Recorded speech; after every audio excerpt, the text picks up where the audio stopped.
트럼프 백악관에서 그와 같은 일이 벌어지는 것을 보면 이제 그들은 자신들에게 이중잣대가 존재한다는 사실을 그 어떤 누구에게도 결코 다시는 부인할 수 없을 것입니다. 과연 그들이 이중잣대가 없다고 감히 부정할 수 있을까요? 이 언론 보도의 이중잣대는 트럼프의 광기를 은연중에 옹호하고 심지어는 그 광기를 용인하는 방향으로 작동하고 있습니다. 반면에 민주당 대통령이 단 한마디라도 실수하면, 아니, 단어 하나라도 잘못 튀어나오는 순간 그는 그것을 정정할 기회조차 얻지 못합니다.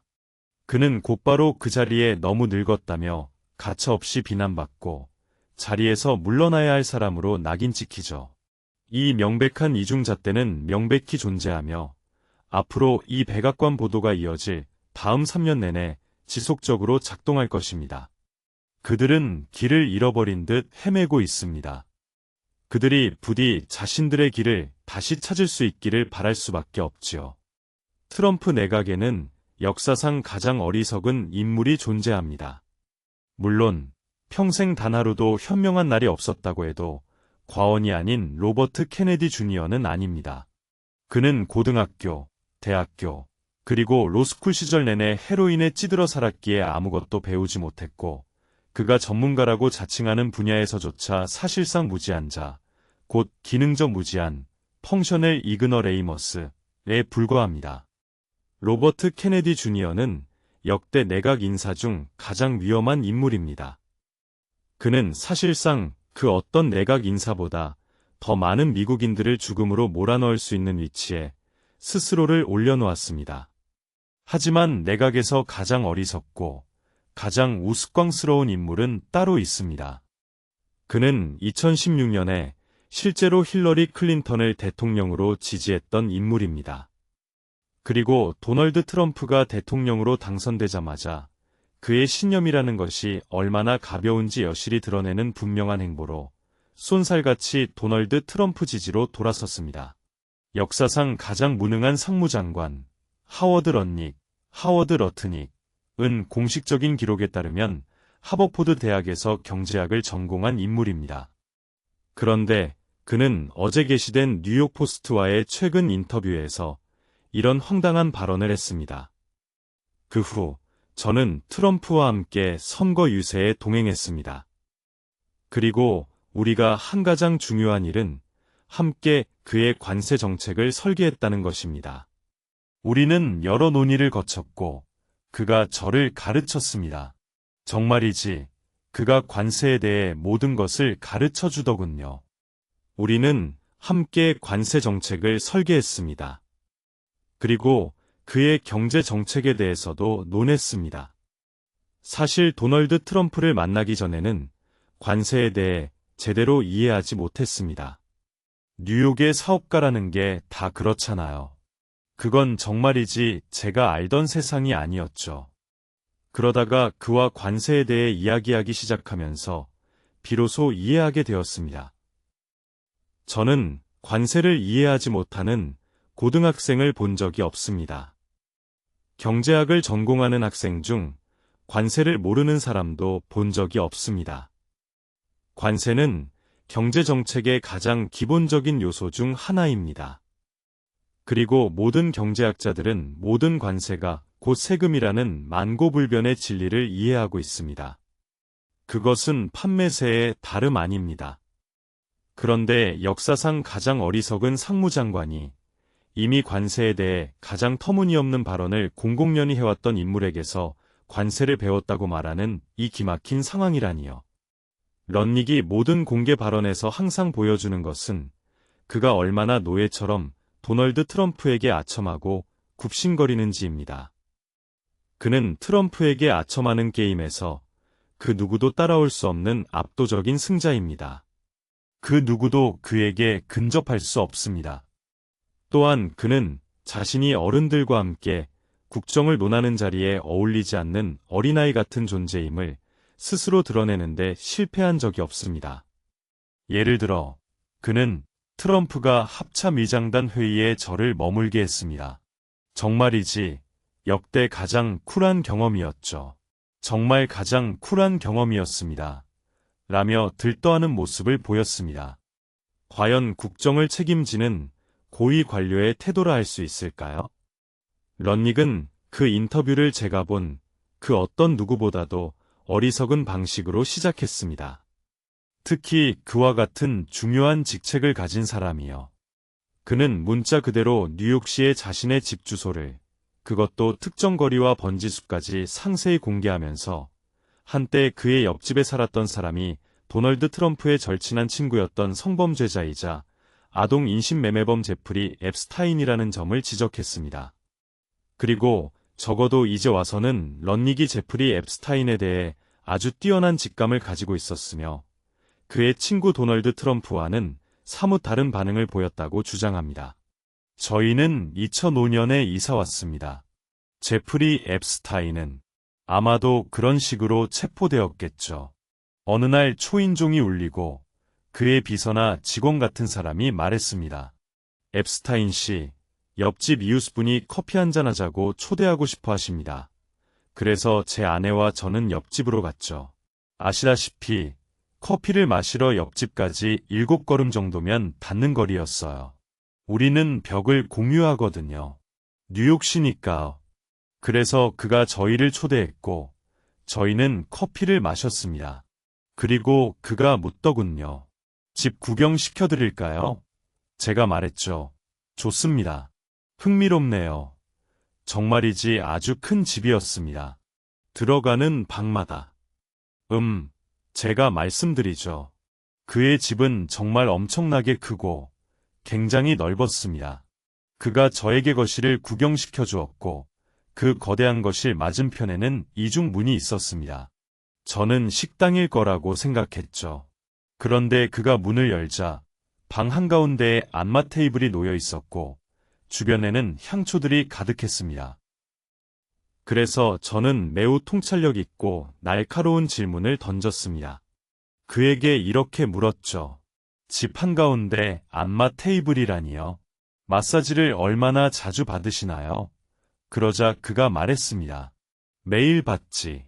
그리고 그가 묘하게 가까이 다가오며 말했습니다. 딱 내가 좋아하는 종류의 마사지를 받지. 그 순간 제 아내가 바로 옆에 서 있었죠.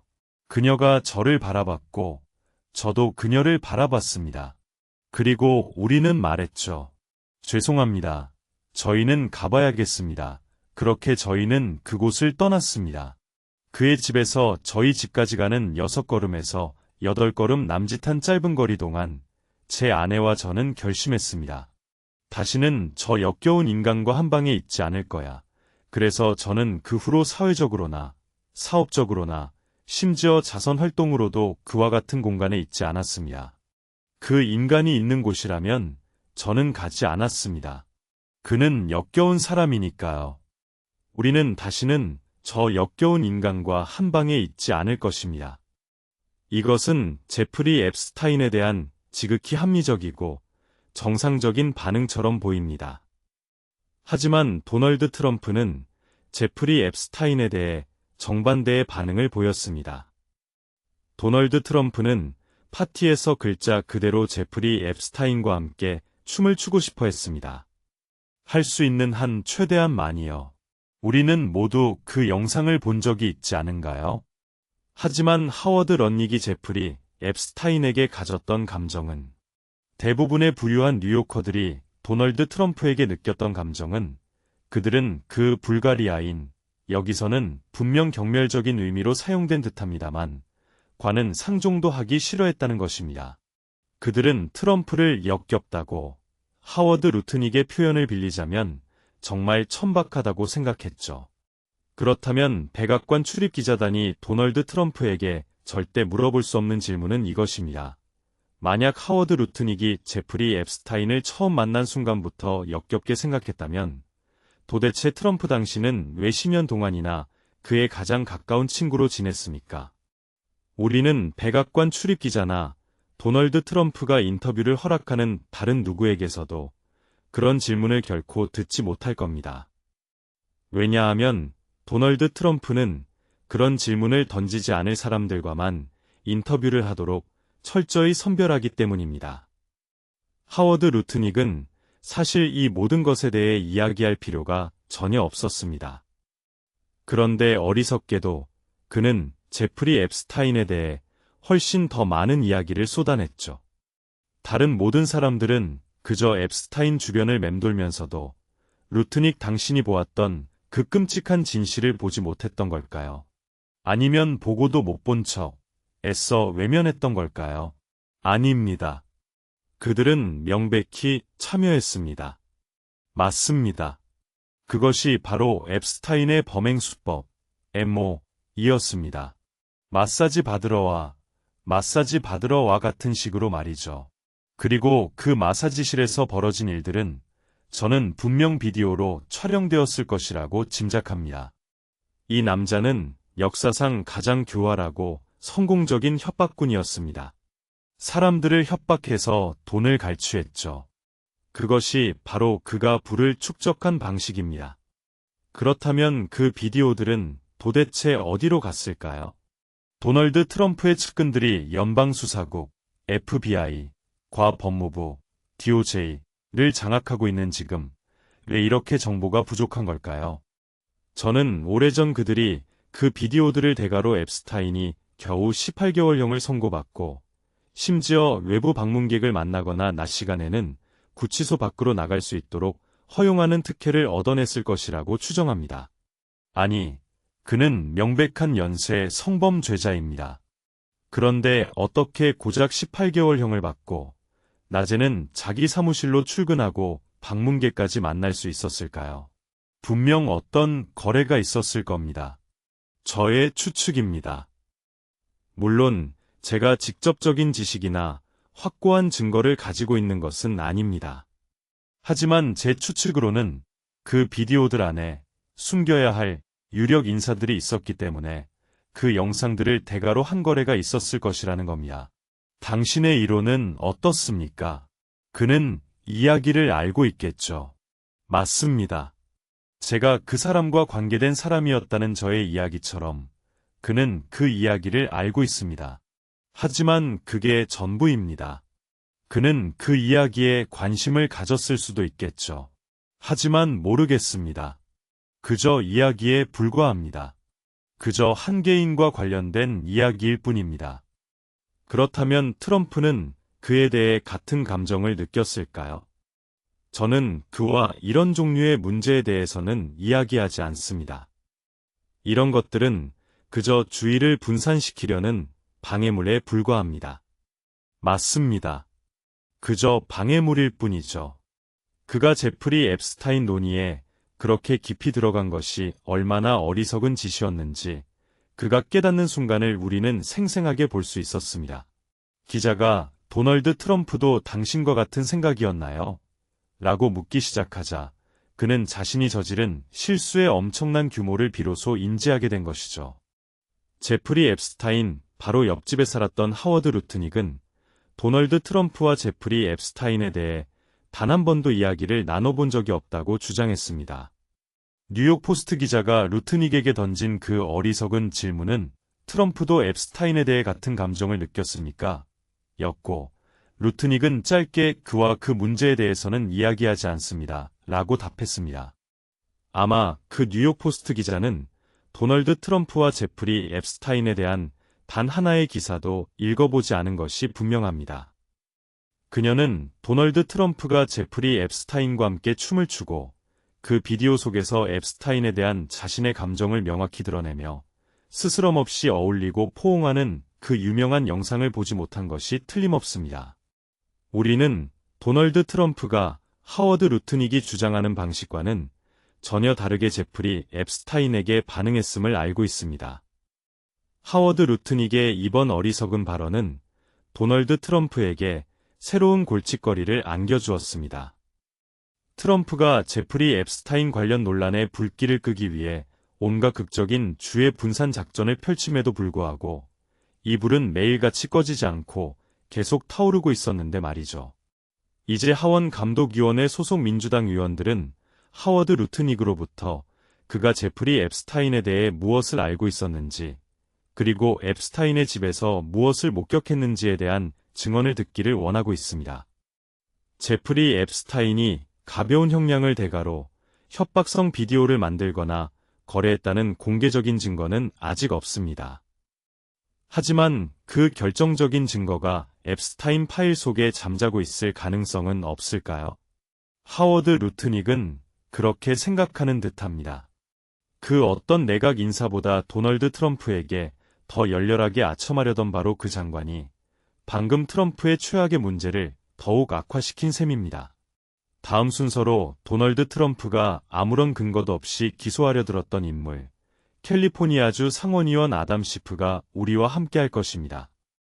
이 모든 상황은 마치 제프리 앱스타인 바로 옆집에 살았던 도널드 트럼프의 가장 어리석은 내각 인사가 트럼프의 오랜 친구이자 충격적이게도 아동 성매매 인신매매범이자 아동 성폭행범인 제프리 앱스타인을 조사하는 의회위원회에 반드시 공유해야 할 중요한 정보를 가지고 있는 것처럼 들립니다.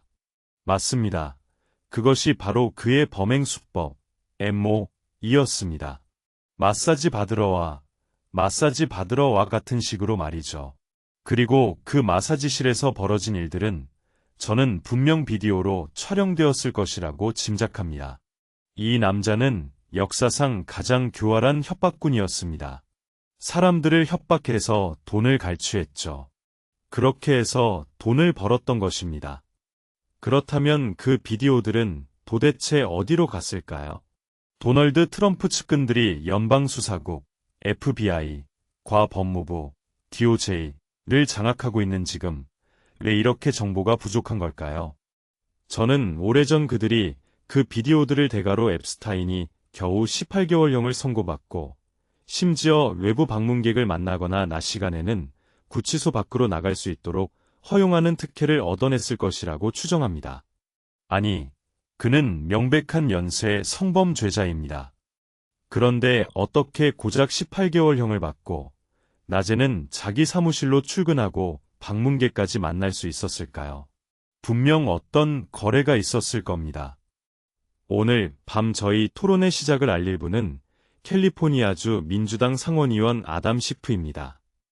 그는 상원사법위원회 위원이자 도널드 트럼프가 아무런 이유도 없이 법무부에 기소를 지시했던 인물 중 한 명입니다.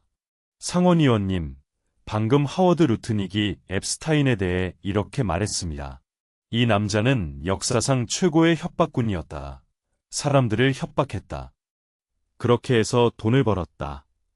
루트닉은 제프리 앱스타인이 어떻게 이를 처리했는지에 대해 상당한 것을 알고 있는 것처럼 보입니다.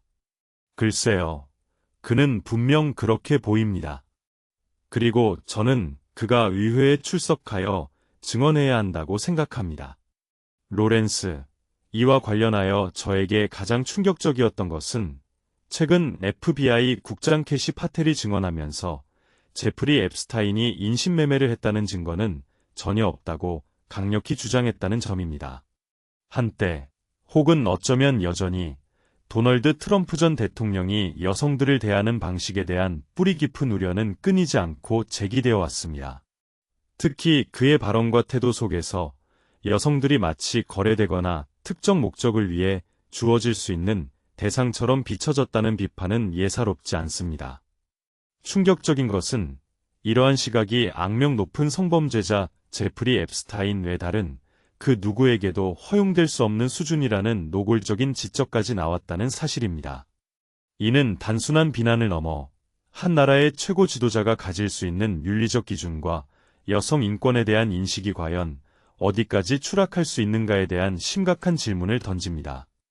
과연 그는 여성을 독립적인 인격체로 존중하는 대신 특정 이해관계나 개인적 유희의 대상으로만 바라보는 것일까요? 앱스타인의 그림자가 드리워진 듯한 이러한 비유는 트럼프 전 대통령을 향한 도덕적 비난의 무게를 더욱 가중시키는 뼈아픈 지점이라 할 수 있습니다.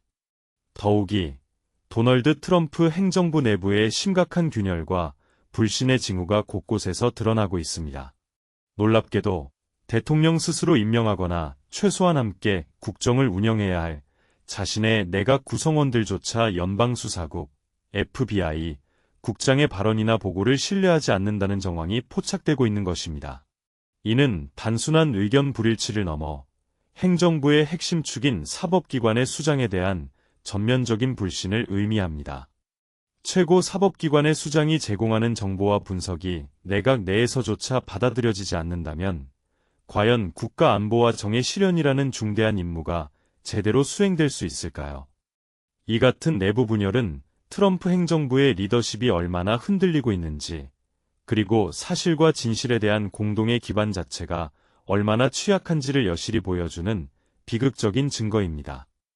충성심으로 똘똘 뭉쳐야 할 내각이 국가의 핵심 정보기관 수장을 불신한다는 것은 마치 한 집안의 기둥이 제 역할을 하지 못하고 흔들리는 것과 같습니다.